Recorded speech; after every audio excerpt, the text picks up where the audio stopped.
நேற்றைய தினம் சூரசம்ஹாரம் ஆச்சு, இன்றைய தினம் சுவாமிக்கு திருக்கல்யாணமும் ஆச்சு.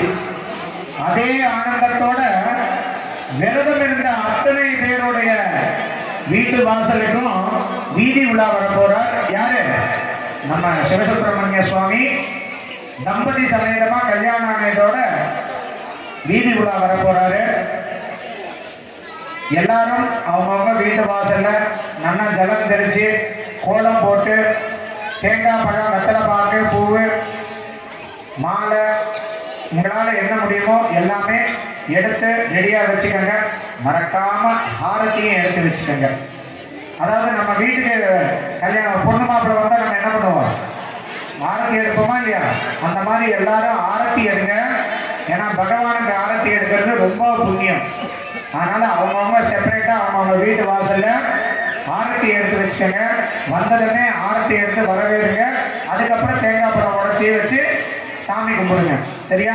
இன்னைக்கு ரொம்ப ஆனந்தத்தோட பரமானந்தத்தோட வர போறார். நம்ம ஆத்துல நம்ம ஆத்து வாசல்ல நமக்கு ஆசீர்வாதம் கொடுத்து வர அந்த இடத்துல உங்களுடைய பிரார்த்தனையை நல்லா பிரார்த்தனை பண்ணிக்கோங்க. ரொம்ப சந்தோஷமா எப்போ நம்ம சந்தோஷமா இருக்கும்போது நம்ம எதாவது கேட்டோம்னா உடனே கிடைக்குமா இல்லையா? ஆத்துக்காரர் கோபமா கிடைச்சு நம்ம கேட்டா என்ன கிடைக்கும்? போ அப்படின்வாங்க.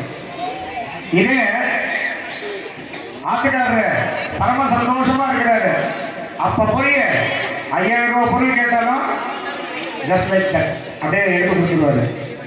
என்ன அது எப்படி தாத்தா பண்ணி வாங்கணும்ன்றது உங்களுக்கு தெரியாதுல்ல என்ன?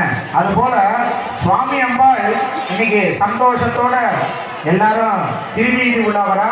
அதனால அந்த சந்தோஷத்துல அவர் வர நேரத்துல உங்களுடைய பிரார்த்தனைகளை உங்காட்டு வாசல்லையே எல்லாரும் பிரார்த்திச்சு தேங்காய் பழத்தை உடச்சி வச்சு சுவாமிக்கு நைவேத்தியம் பண்ணி நம்ம நல்லா நமஸ்காரம் பண்ணிக்க வேண்டியது. ஓகேவா? எல்லாரும் மறக்காம செய்யுங்க. எல்லாரும் வீட்டு வாசல்லையும் வாசல் தெளிச்சு கோலம் போட்டு வச்சுக்கணும்.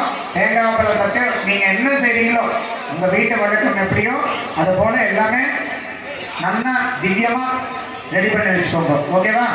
வெற்றிவேல் முருகனுக்கு